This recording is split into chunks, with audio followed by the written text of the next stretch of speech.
Mass Maharaj Raviteja హీరోగా నటించిన నా ఆటోగ్రాఫ్ స్వీట్ మెమరీస్ మన జీవిత ప్రయాణాన్ని ప్రతిబింబిస్తుంది. ఒక సాధారణ వ్యక్తి బాల్యం, ప్రేమ, విరహం, స్నేహం, విజయాలు, అనుభవాలు ఇవన్నీ మొదటి జ్ఞాపకాలుగా మిగిలిపోయేలా మలచబడిన సినిమా.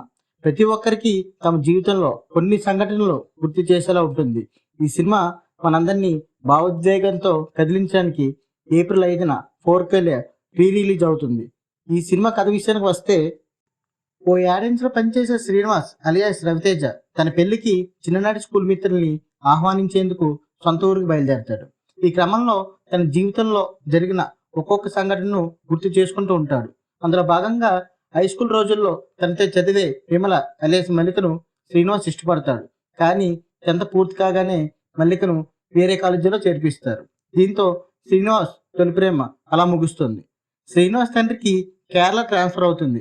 అక్కడ కాలేజీలో చేరిన శ్రీనుకు కేరళ కొట్టి లతిక అలియాస్ గోపిక పరిచయం అవుతుంది. ఆమెపై ప్రేమను పెంచుకుంటాడు.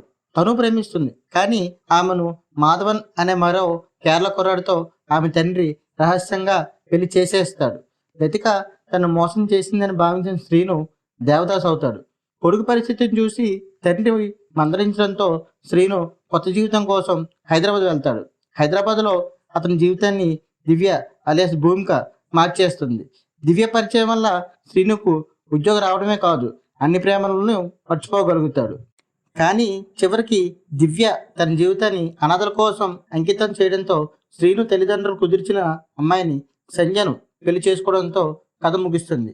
ఈ ఒక్క సంఘటనను రవితేజ చెప్పుకుంటూ వస్తాడు. రవితేజ నటన. రవితేజ అంటే మాస్ మసాలా సినిమాలు హీరోగా చాలా మందికి తెలుసు, కానీ సినిమాలో మాత్రం అతను తన నటన ద్వారా ఎంతో సహజంగా హృదయానికి హత్తుకునే విధంగా తన పాత్రను పోషించాడు.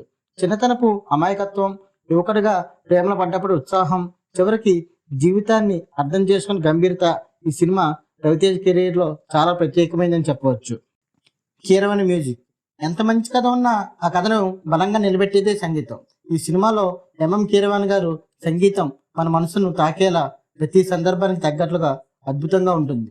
ప్రేమ, విరహం, సంతోషం ఈ 3 భావోద్వేగాలను ఆయన స్వరపరిచిన పాటలు బలంగా వ్యక్తీకరిస్తాయి. గుర్తుకొస్తున్నాయి, మౌనంగా ఎదగమని పాటలు ఎప్పటికీ ఎవర్ గ్రీన్గా ఉంటాయి.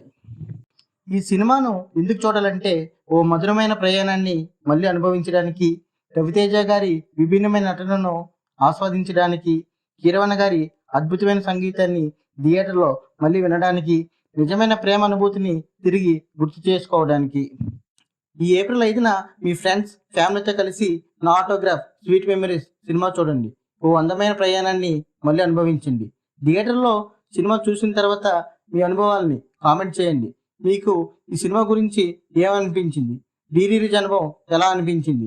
మీ అభిప్రాయాలు కామెంట్స్లో తెలియజేయండి. మా ఛానల్ని సబ్స్క్రైబ్ చేసుకోండి.